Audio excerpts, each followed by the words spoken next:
V, Yes. who are you? Oh, well, I am Valerie, Joe, and Gail's daughter. I have a beautiful stepmother who's been married to my dad for 30 plus years.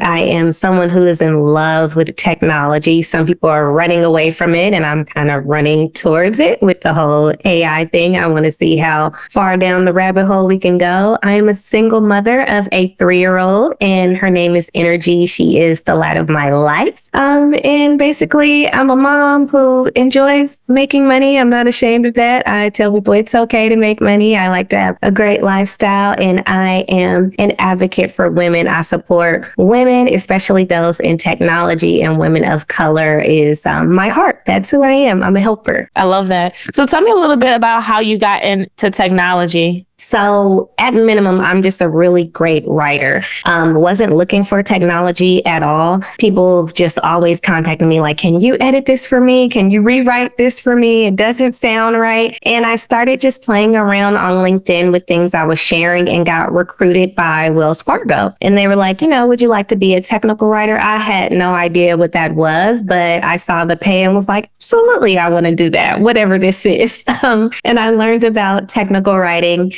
There at the job, I was quickly promoted to their senior technical writer and had about 12 writers under me. And basically, there's this big portal that all this content will pour into, and we would have to edit it, whether you're upset about something that went wrong at your bank, banking transaction, or, we have to rewrite some mortgage language that's too complicated for anyone to understand. So it was very technical writing. It wasn't anything fluffy or anything like that. So people sometimes get confused. You can be in tech and not be a programmer. That's considered technology. It's technical writing. You can write manuals when you get your computer and you see that boring language that you don't look at until you have a problem. Someone got paid to write that. That's considered to be technical writing. So that's what got me into tech. I was recruited from LinkedIn as a technical writer. Oh, I love it. Love it. Well, thank you so much for sharing it. And I want to pinpoint one other thing that you mentioned in your Who Are You?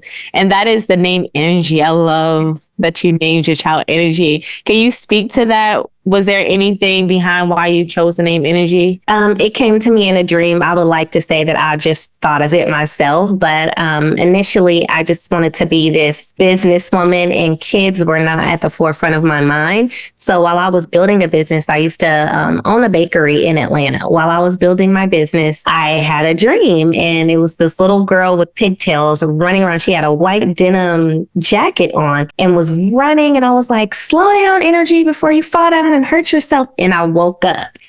And that was before I had become pregnant, before I was in a relationship with anyone. And then several years later, when I conceived, I was like, I know this is a girl and her name's, and everyone was like, you may be having a boy. I'm like, no, I know that I'm having a girl and her name is Energy. And that's what happened. Oh, wow. I love that.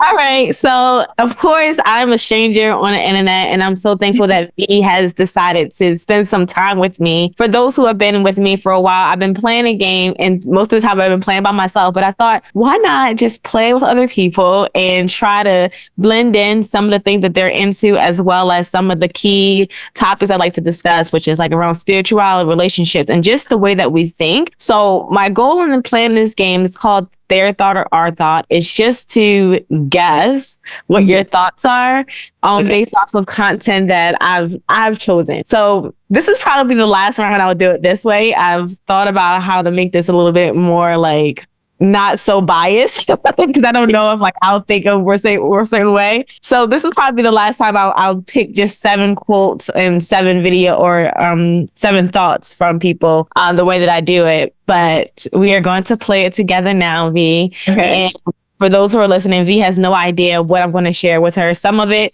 might be uncomfortable because these are mostly unpopular opinions. Some of it might be right up her alley. And so our thought means that she agrees with the author. Their thought means it totally belongs to the author of that thought. She has nothing to do with it. I mean, she disagrees. And remix could be a plethora of many things. It's not our thought or their thought. She can't absolutely say she agrees with it or disagrees with it. It could be something that she just doesn't want to answer or get into. It could be that there's something that she was going to change with it. After each question or each thought that we review, you're not going to say anything about why you chose our thought, their thought. Once we get to the last one, you get to pick one of them that you want to elaborate on. You can either pick, or you can have me pick which one you want to elaborate on. And that could be, I remixed this one because, or I chose our thought because of it. Okay. I'm down. Ready? So what I'm going to do is I'm going to place in the chat the first thought, and you're going to read it out to us. Okay. Are you placing it in the chat in the Zoom chat or? Yeah, in the Zoom chat. Mm-hmm. And once you read it, you will get your thoughts together. Don't show me, right? Okay. You're going to put the back of it. So like, if this says our thought, you're going to put the back so that when you're ready, I know that you're ready. And then I'm going to guess if you put our thought, their thought, or read. Oh, okay. So you can't see it. Okay. Yeah. Got it. All right. Let me put this first one in the chat. So this one's coming from BuzzFeed. It's an article. And this is just one of the thoughts that came out of the article. Okay. You could just read the quote. You don't have to read like. Oh, read it out loud? Yeah, read it out loud. Marriage is a business deal, or you wouldn't require a binding contract with the state's supervision to do it. Love, like friendship, should be sustained by the voluntary coming together of participants. We don't marry for love. We marry for pragmatic reasons. If you get this. So, and so here's one thing I like to do if one of these, because some of them will be videos, so it might be like multiple thoughts. We'll agree what we think the author is saying here. So it looks like that first line that's bolded is marriage is strictly a business. So that's what you want to go off of is it our thought, their thought, or remix? And then when you're ready, just place it up, but don't show me. Okay. All right. So I'm going to guess that you put their thought. And then am I supposed to turn it around? Yeah, this is where you turn it around. Our thought. Okay, so that one's wrong. I 100% agree with that. And I chose their thought. Okay, so here's the second one. Okay. This is going to be a video. 3 reasons why. One reason being Black is not a nationality. I've never heard of the nation of Black. Black nation does not have a flag or a language. So that's confusing. But I just recently realized that this thing goes way deeper than any of us actually really thought. But it's always a good practice to look up things by definition. And we already know what the definition says Black is. Of or relating to any of various people of especially African ancestry. Here again, we see of or relating to Black people and often especially to African American people or their culture. But what I noticed that was very interesting down here was dirty, soiled. So of course I had to keep going. We see sinister or evil, wicked, indicative of condemnation or discredit, connected with or invoking the supernatural and especially the devil. Very sad, marked by disaster. And when I tell you none of the definitions get better, so then I'm wondering, why have we adopted this term that is nothing positive about it? Literally, we refer to ourselves as this and it's all bad. So if these are the bywords that's been used to describe our community, maybe that's why they're destroyed. Interesting. Yeah. But back to you. Okay. So now we are going to, and we can come to a conclusion together. I believe that the author is talking about the Black not being an appropriate assignment for what are assigned as Black people or African American people. So with that, our thought, their thought, or remix. Should I put it up now? Mm-hmm. Oh, wait, you were supposed to. Are you supposed to put it the other way so I can guess first? What did you think I was going to say? I thought you were going to put our thought. But you put remix. Well, honestly, that's just what I was going to guess remix. This is all a guessing game. So I have no idea. So you put remix for that one. Because I have mixed feelings. Don't. Oh. So not into the 7 point, not into the 7. Okay. Don't say anything about it. Okay, you ready for the next one? Yeah. This is fun. Although I'm breaking all the rules. Here is the next one. Okay. Kevin Tran. I know who he is. Yeah. Unpopular opinion. AI is artificial, but it is not intelligent. It is essentially pattern recognition based on whatever training data set you feed into the system. It cannot think, has no feeling, lifeless. Whatever training data will dictate a lot of its behaviors. You have bias in the data, it will carry the same bias. You tweak the objective and reward it based on certain logic and metric. It will follow exactly that.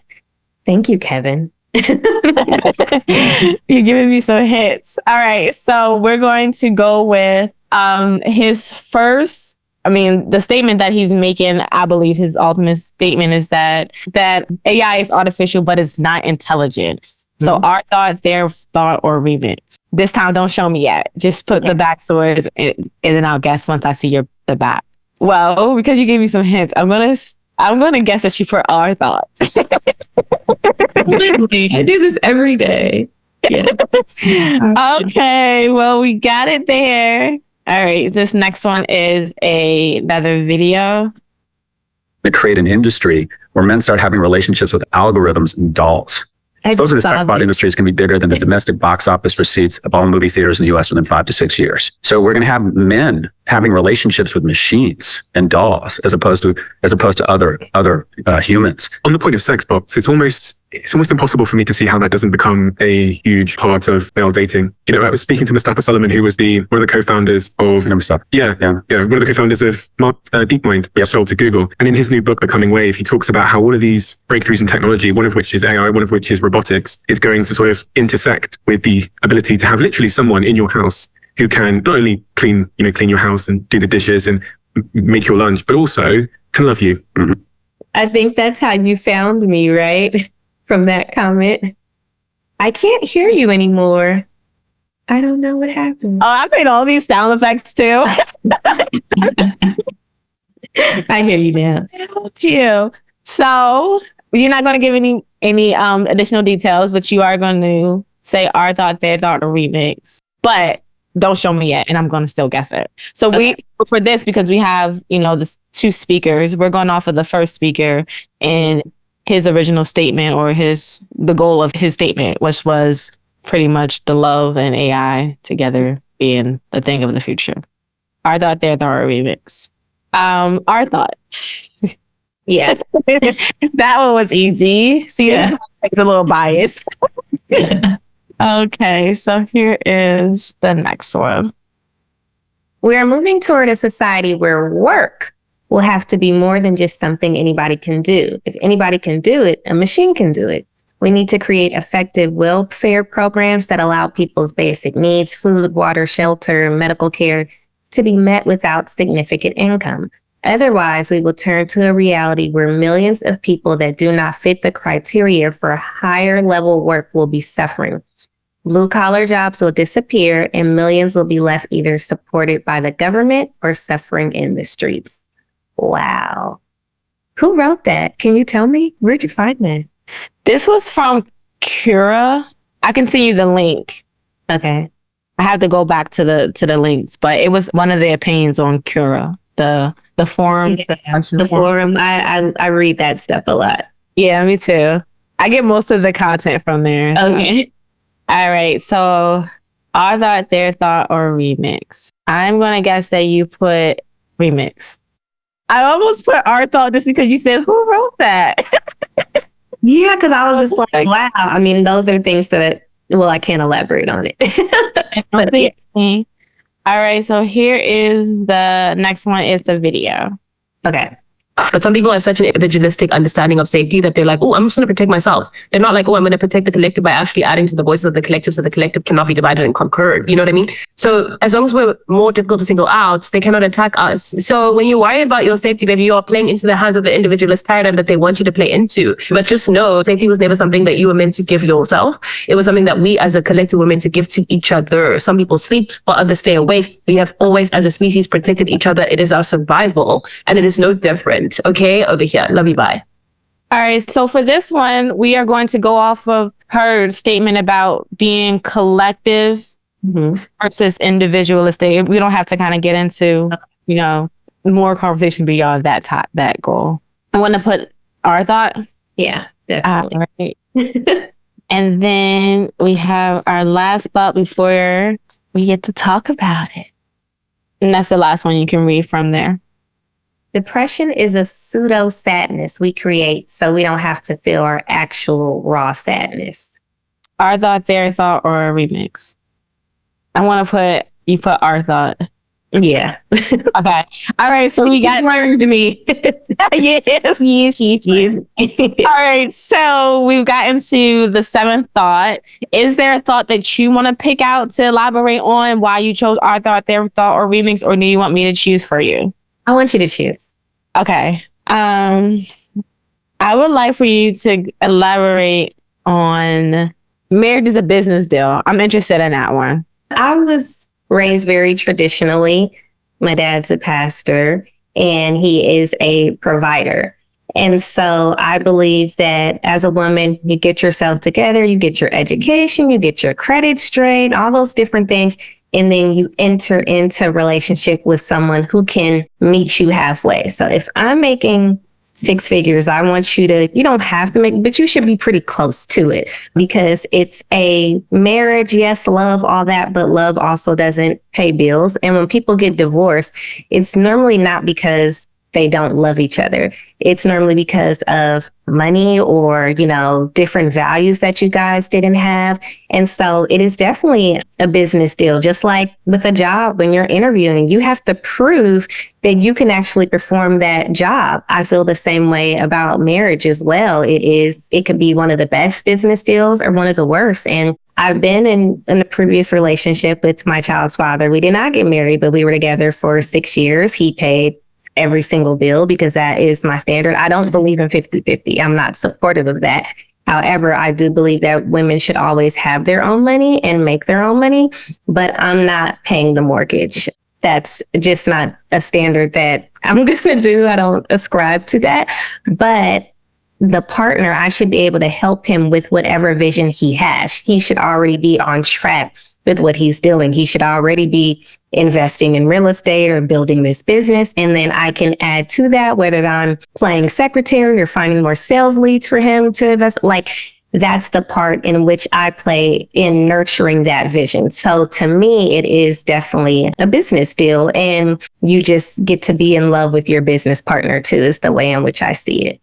Yeah, I chose that one because there's definitely a war out there. I'm not sure if you see it in the comments and on internet, just about love in general, like men against women, and the ideas have changed. They have progressed for some and have degressed for others.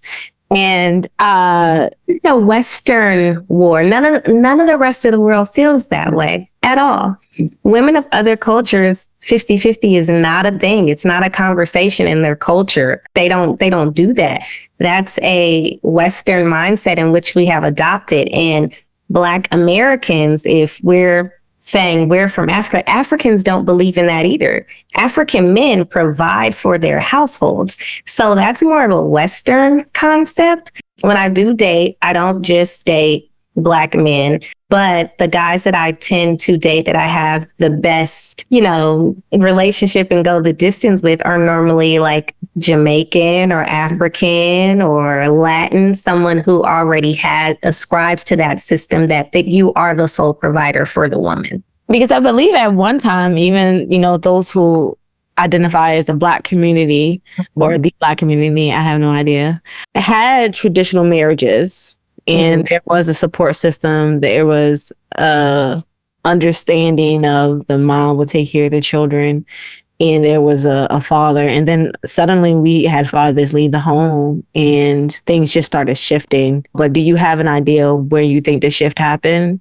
Well, 2 things: feminism, which we have to be honest that it wasn't Black women who were trying to get out into the workforce. It was white women who got Black women to jump on board with the feminist movement. So then there's that. But then social media plays a big part too. This whole comparison thing going on. You see this woman getting this, and then you think maybe you should get that, and then this guy doesn't have that, or, and I seen a big turnaround during the pandemic with the whole Kevin Samuels thing, rest in peace. But where he was telling women who, like me, who have degrees and who make a certain amount, that Black men are only making 40,000, that you should give them an opportunity. And so for that, I'm saying, why are you encouraging women to date down instead of encouraging men to go for more? You know, if you're only making 40,000, then set a goal the following year to make 60. I mean, maybe it's just a few LinkedIn learning courses or a certification or a second job. If you're only making that, I feel like as a man, you shouldn't be dating if you're only making 40,000 a year, because you can't provide. And what if you get that woman pregnant? You can't provide for her or that child. So you're more of a liability in that sense. I feel like during the pandemic, when he was making all those rants and, you know, guys making 40,000, like, I'm the alpha male, I'm the top dog. Like, no, you're not. You're not. You can't provide. So no, you're not the alpha male. And that's just where I feel like the shift happened. And then, you know, God bless the dead, he passed. And now you have people coming back, shifting the conversation again, is where I noticed, you know, that things were a little different and people are now trying to fill in that space. And it's like collectively men seem to be upset again. Like, no, give us the opportunity. Like, no, go better yourself before trying to lay down with women that you can't provide for when you also can't provide for yourself. Earlier, when you were introducing yourself or the who are you, you mentioned being, you know, a mother and also wanting to be in the workforce. What are your thoughts surrounding like your traditional roles and then you as a woman being in the workforce, even though you align or appreciate those traditional roles? Especially when it comes to like what to expect from a man. Yeah. So I work from home. I've worked from home for the past 12 years. Before it was like pandemic popularity. So I've always been home, you know, with something in the crock pot and cleaning around the house and doing different things. However, I feel like when you find that right partner, I always look at my parents. They've been married for 30 something years and they built a life together. My mom doesn't clean the house. We have a house cleaner. It wasn't always like that. They built that together and built their finances to the point to where she doesn't have to clean. She doesn't have to drive. So if you pick the right partner, you can do that. But at my age, I'm 38. My parents got together when they were younger. So they had time to build all that. I feel like if you're over 35, you should have figured something out by now. And I'm not building up someone who's in their mid 30s. You know what I mean? You have to come already built because I'm not built to bear. So it's just, and I feel like I see a lot of men that are over 35 because unfortunately their mothers didn't actually raise them. And that's been a conversation where you expect your partner to be your mom instead of your partner to actually be your partner. And so collectively, a lot of our men just don't have the skills in which they need. But if you scale back and you're like, okay, well, this is my boundary. I'm not going to deal with someone who's not able to provide. They would get it. If you tell men, I'm not doing nothing with you, I'm not having sex, I'm not doing that, you don't think they would get their stuff together? Like, we women keep enabling low behaviors. I feel like you enable men to settle for less for themselves when you don't raise your standards. Because then they have nothing to aspire to. Yeah, I think that the enabling is a big thing. And we do have a lot of pull if we don't accept anything that's less than. However, it's just, it's like, there's so many of them out there that have been raised this way that don't have the same opportunities as Black women or even women in some sense, I guess, compared to, and I don't really know the stats on this. I would like to kind of get into the stats on this, but it seems like Black men go out and try to get these careers and they don't have as much support because they end up having this pathway to like jail, right? It's a lot of them in jail, or a pathway that's not as designed for them as it is for women. This is just like me kind of just speaking out on what I see. So as far as like understanding, like you said, that there are a lot of enablers and they don't have the skills, what do you feel about your dating possibilities? Do you feel like you feel like there's hope that you could find what you want as far as like someone being in that position to make more than you and take care of you, or would you prefer to be? I only date men that can. So like I have a minimum number with what you can make to date me. And I'll just be honest with that. You don't have to be rich. You have to be provide. Cause I've dated guys who were rich that were very stingy. They won't give you chicken tenders. Okay. So just because a guy is rich doesn't mean he has a giving spirit. So it's about a man who has a giving spirit and honors the same values that you have. Just because he's rich doesn't mean that he's going to get you a house cleaner. He may want you sitting there like Cinderella, busting them suds on the floor. So you have to find someone who has the same value system that you do. So I do, when I date, like, because I'm always online and I work from home, I normally meet guys online. And in my profile, I say, if you want to impress me, you would have to show up with flowers, ask for my email address, and send me reservations to a nice restaurant. That doesn't get a lot of messages, but it does get the quality messages. I was like, oh, I'm gonna do that. Oh, I like her enough already that I'm gonna try this. And they'll say, what's your email address? And it's always the most wonderful, magical experience. Like a couple weeks ago, like you look on my Instagram, I went out to dinner with a guy. And so I was looking, I'm like, oh, well, he doesn't have my flowers. And all of a sudden in the middle of dinner, the valet was bringing this big bundle of roses to me that he had ordered when we got there. And it was this big glass vase. And it was just like so nice and elegant. We had the best time ever. But I say what my standards are and know that there is someone who's going to meet them. You don't have to settle. It's, like everyone's talking about the whole Cheesecake Factory thing. If you don't like it, just don't go there. You don't have to, people with different budgets. There's people who like different things. Some people aren't even, I'm the foodie. Some people don't care about the food. Some people, it's like, oh, they want to go on a nice nature hike, wherever, you want to take them. Some people are more athletic. They want to go on a date to the gym. It just depends on what you're into. And that's okay. So I always say women are always bougie in some area. I have a friend who her bougie is candles. I mean, she's like spending $50 on a candle. I'm like, girl, I would never, but I'd spend, $70 on a bottle of wine at dinner, so it just depends on what you're into. You just got to find people that are into the same things as you. And that's why I put that on my profile. I'm into traveling. I'm into food. I'm into different things. And the people who aren't into that, they don't message me. Yeah. I really, really like how you said that about there's not a lot that come, but there's ones that do come and ask for their email address. And that's all about the quality lead, right? This is like in marketing when you're trying to qualify a lead. Yeah. You'll go through all of these calls or all of these leads that are bad leads. But once you get that quality lead, the ROI, depending on if it's a high ticket, it's a high ticket and it was worth it. I have the best first dates ever. Every time. And so I may only get like 2 messages a week, but you have to know that this is someone who can afford the bouquet of flowers, who could afford reservations somewhere, who might even show up with a nice gift. So this is someone who has a giving spirit already. Sometimes they message me like, oh, I can tell that your love language is gifts. I love that. What's your size in this? And these are men that are sometimes a little older. Like I'm 38. So sometimes they might be like 42, 45.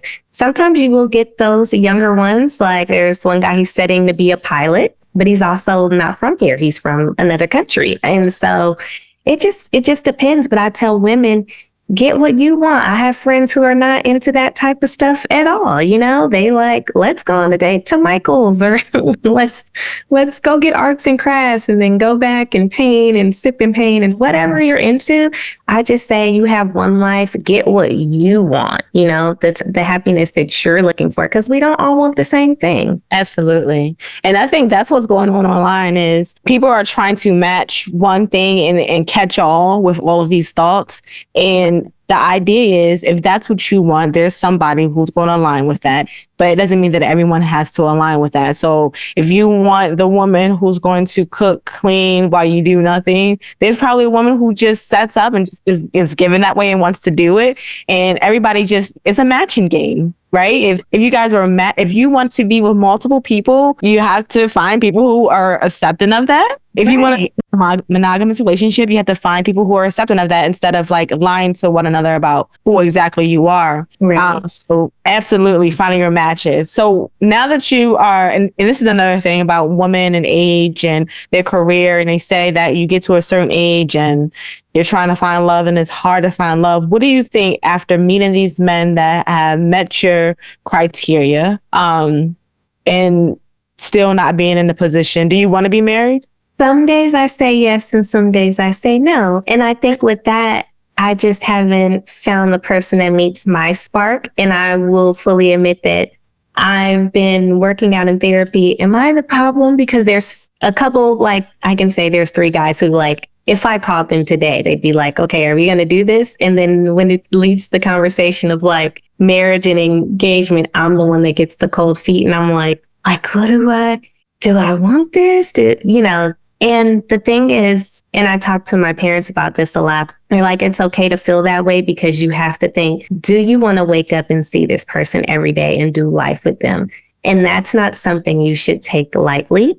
And I was in a relationship for 6 years and I've been single for about 1.5 years. So I've only been dating, for a little while, like on and off, and not like a lot of people, just like dates here and there and just seeing where it goes. And, it's like, okay, well, our values don't really match up, or, I'm not really into that, things like that. So I'm not taking the decision lightly, but I've met some wonderful people, but I can say that I haven't met anyone that I would consider doing life with forever at this point.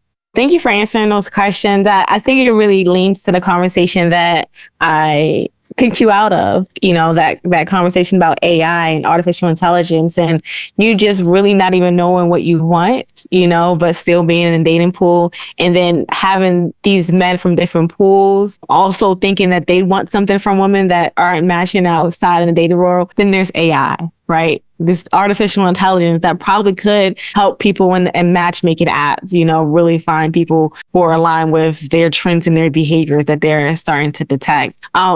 Speak to a little bit about your thoughts on that video that was actually in one of the 7, the AI video, and men choosing that route because of the dynamic that we kind of have now, and any other things that you want to add to it.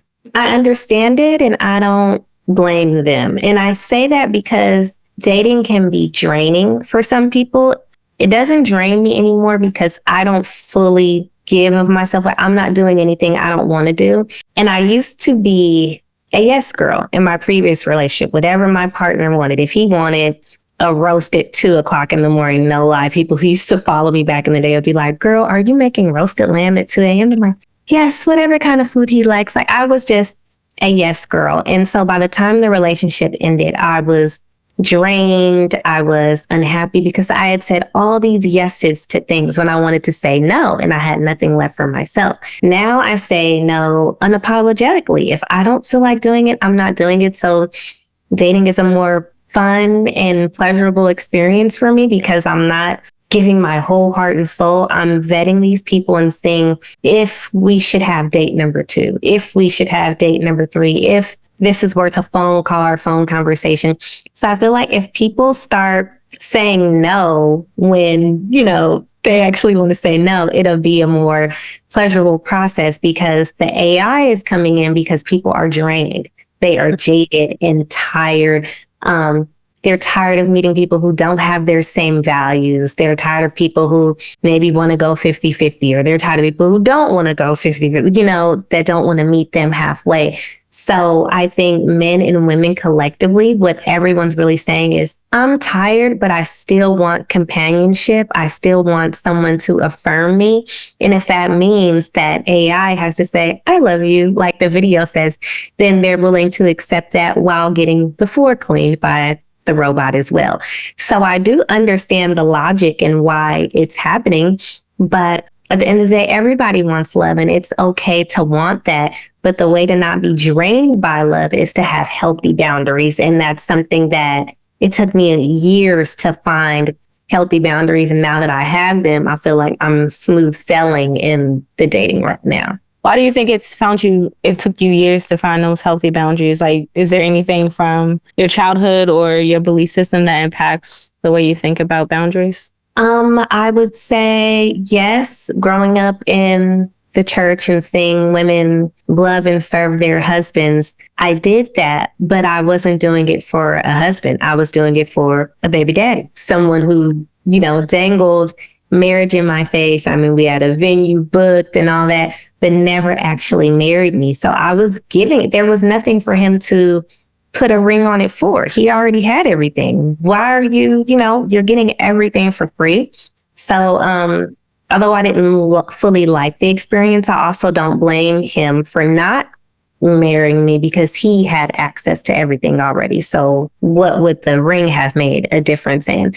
So, now that's how I protect my space and my boundaries, and that you can't have full access to me. What do you believe in? Do you follow a faith, or is there any true statement that you align to, or? I was raised Christian. I consider myself Christian, but I have so many, I am a respecter of faith. I learned how to meditate from a girl who was Buddhist. When I was in college, I learned about how you should eat from one of my best friends who's Muslim. So, I take a little bit from everywhere. It's really a witch who taught me about herbalism. So I chew the meat for myself and spit out the bones, what resonates with me. But I feel you can learn a little bit from everywhere as long as you are respectful of others. So I collect all the information and apply it to my life as I see fit. What has, and if there hasn't been a shift, let me know, but what kind of shifted you from being raised Christian to being able to just collect from all the different religious views or spiritual views in the way that you have? And the question is not because I'm, one way or the other. I'm just interested because, right now, and this is part of the self-awareness journey for me, is it's just so many things to think about. Mm-hmm. There's so many things to think about, especially because we are born into something and we always kind of just grasp that traditional view or whatever we were brought up in. Then we get exposed to the world and there's a choice whether or not we're going to stay for what we believe in or if we're going to explore these other thoughts. And then when that exploration comes, there's, well, how do I know if I should be exploring this or not, or if it's safe for me to explore, especially with the rigidness in some Christian upbringings. And you can speak to it, maybe it wasn't as rigid, but I'm curious of what makes you comfortable exploring other things and still kind of staying close to your religious views from your childhood. Because it just resonates for me. Growing up, I didn't like the rigidness of it. It felt closed off. It felt tense. It didn't always feel like love. And so when I got to a place to where I was in college and I'm meeting people from various backgrounds, I'm like, oh, I could see that. I like that. And just being a little open-minded to learn about them and their story and how they grew up and how we could just share information. I'm in tech. I love information. So I go down the rabbit hole and I just find out what works for me. So I love that you're in tech. Again, that's, one of the, hey, I got to reach out to her. What are your next steps in tech? How are you supporting people now in tech? I know you mentioned this earlier on about supporting women in tech, but speak to anything that you want us to know about you and anything that speaks to your passion as it relates to tech before we close out today. So I actually pushed out my website today. It's still in its beta phase because I'm building it myself, right? Oh, so nice. It's called the WiFiLifestyle.com. And that's because I worked from home for 12 years. I can make money from anywhere in the world as long as there's a Wi-Fi connection. And a lot of people want that remote lifestyle. You see it all over Instagram, y'all. And so people don't realize that you can be in technology and not be a programmer or developer or have these type of hard skills, that you can probably use skills that you already have that are transferable into technology. So With the WiFiLifestyle.com, I'm teaching writers how to break into tech. And I don't promise anyone that I can get them a job or anyone like that, because based on the numbers, only 3% of Black women are in technology. So clearly there's not enough of us to be pulling strings right now. But what I can do is tell you how I've, written for Google, how I was able to write for Salesforce and Home Depot and all these major corporations, and give you some of the game that I learned along the way and how your skills can be transferable. So I'm proud to say I have my third coaching student. I'm working with someone who's coming from the sports industry, and now he has certifications in cybersecurity. So I've done things like looking at his resume and then cleaning it up for someone who would be looking at him in technology, as well as like his cover letters, getting his LinkedIn polished, teaching him how to email these recruiters directly and highlight his skills, just basically job readiness, but specifically for the tech market.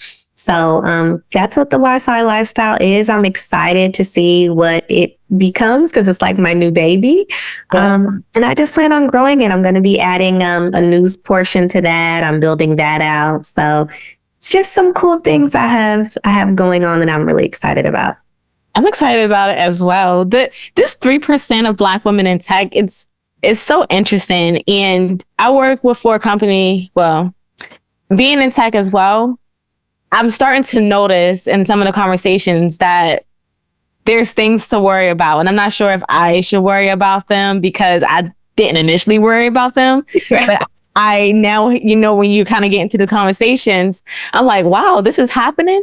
And so I feel like I've been in a bubble. But some of the things that I'm learning about Black women in tech is, it's the imposter syndrome. And then there's that, feeling of unworthiness in the workforce, or feeling like you have to compete a lot. Are you working for a company, or do you contract with a company, or do you have any experiences where you felt a little disconnected being one of the 3% in that world? I've always worked directly for a company, direct hire. Now with my business, I want to do B2B, contract business to business. But right now I've worked directly for companies. So I've worked in the banking industry for Wells Fargo. I've worked for 2 different AI companies, and I've always been the only Black woman in the entire department, not just on the team. The thing is, I have this ridiculous belief in myself that I know that I'm just as smart as you are. So I don't allow myself to go into the imposter syndrome, because if you do that, then it shows up in your work. You start emitting an energy that you feel like you're not good enough to stand in the room with these people that a lot of times you are smarter than, and they know that. So confidence is very, very important in the workplace. People get promotions a lot of times because they are confident. And so I don't allow myself to go there. Not saying that I don't have my moments where I'm doubting. I just don't allow myself to sit in that doubt, because I'm trying to get somewhere, if that makes sense. Being the only Black woman in the room can be intimidating, but I turn those things off in my mind, and like, I have to show up because I'm the only Black woman, if that makes sense. So I just don't allow myself to go there. So I can't say that I experienced that, because I don't allow myself to experience it. It's just one of my mental boundaries. I think initially I'm thinking the confidence is a big key. When I was in 5th grade, I got the self-esteem award, and if I was born in this time, I probably would have had a lot of self-esteem issues. But the confidence is very, very key. And I just remember, like, my upbringing, a lot of it was around, like, the positive, church people, church going, they pulled so much love in me that I believed it. I really did believe it. So I carried my life that way. And this is why I think, when I play that game, the Their Thought or Our Thought, it's just one of the ways I want everyone to kind of think a little bit more intentionally about the thoughts that we let in, because I didn't even think about all the stuff in the workforce being a Black woman until I got exposed to the content. And now I'm sitting like, is this happening? Is that happening? Where before it was just not a thing to me, right? It was even like, with my hair, I've seen Black women, they're coming out and they're being more bold about, wearing their natural hair. And I thought people care about your hair, even if you do well in your work. I literally was not connecting the two. And I had no idea that paradigm. And that's what I'm saying about the dating thing. because a lot of people weren't thinking about this until they were exposed to the content, to these different thought processes. And it's the thought process of someone who's having a very bad and negative experience. I don't have those experiences, and I'm not exposing myself to that line of thinking, because as a man thinketh, so is he. Why would you think about that? Like, oh, well, this person's, gonna curse me out and dog me out and cheat on me. And then why are you thinking like that? Because you're gonna manifest that. So no, I always say, I wake up, I say, I feel amazing and beautiful. I feel smart. I'm a great mom. Men love me. They think I'm amazing and attractive. They send me gifts and flowers, and they have the best, amazing time. I speak like that to myself. And then when it's time for, the date or the job interview or whatever, it's game on. It's a great time because my mind has already been thinking like that. And I think it's the conditioning and the content that we're exposing ourselves to. I think we're exposing ourselves to too much content that is just not aligned with where we're trying to go. Absolutely. And me being someone who also was interested in a lot of information and all the data and things like that, I know how to get exposed to these things. And then some days it's like, it doesn't bother me. Like I'm like on top of like understanding what's going on with this content and this media. And other days it's like you consume so much. You're like, what in the world is happening? Do you ever feel like because you mentioned it like slightly, that there might be times when you have your days. When you're having your days, what does that look like? And then how do you respond to it to get back to all of the positivity that you had going on? And I have my days because I'm a mom. I'm reminded immediately that someone's watching me, and that I can have a moment, but I can't have a full day of that because she can feel that. And I don't want that issue to spill off on her emotionally. So, I named her energy. It's a constant reminder when I say her name to be responsible for the energy that I'm showing up with as well. So, and I'm like the data. I always remember that it takes 17 seconds for us to go down a rabbit hole. So I'm always trying to catch myself. Like, I'm not going to dwell on that because it takes 17 seconds for you to catch a negative thought, and then it'll just ramp up, and that's the wavelength you're on then. So I just try not to go there. But when I have my moment, I'll go take a walk. I love the gym. I'll get in the gym. I'll meditate. I'll, just do things. It's about knowing how to self-soothe and give yourself the type of therapy that you need so that you can be mentally self-sufficient. I love it. So this is the Peace Equation podcast. And V, I'm so thankful for you sharing your time with me. Tell people what peace means to you, and then however people can connect with you, any closing remarks along with that. Peace to me is actually something I've only discovered within the past year and a half since the ending of my previous relationship. And peace is knowing how to be responsible for your own emotions and leaving when the environment no longer serves you. And that's peace for me. And that's the journey that I've been on, and I love the place that I'm in. I'm happy for you. How can people connect with you if they're interested in working in AI? So just so I understand correctly, the coaching program is going to help with the resumes and getting them in a position in tech, or is it getting them into the AI writing types of positions? So just tech period. If they are just a good writer, I see people that create content on social media.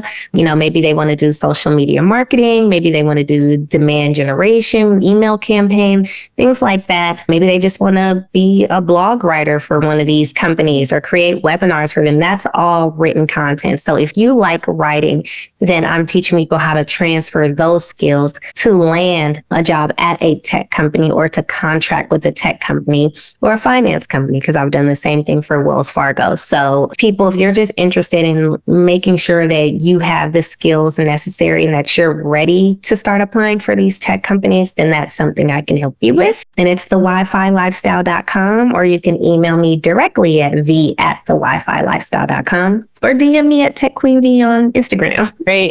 Is there any prerequisites? Like, should they have been writing for a while, or what does that look like as far as like being able to be a good candidate? I mean, you should know how to put sentences together. You should be able to write paragraphs and writing samples, things like that. But if you're a good writer and you don't have a writing sample, that's something that we can create together, because you do have to submit writing samples to these corporations if you want to write for them. Perfect. Well, there you have it, friends. V has spent some time with me and my shenanigans here on Piece of Creations, which I truly appreciate you being here with me. Until next time, everyone. Bye.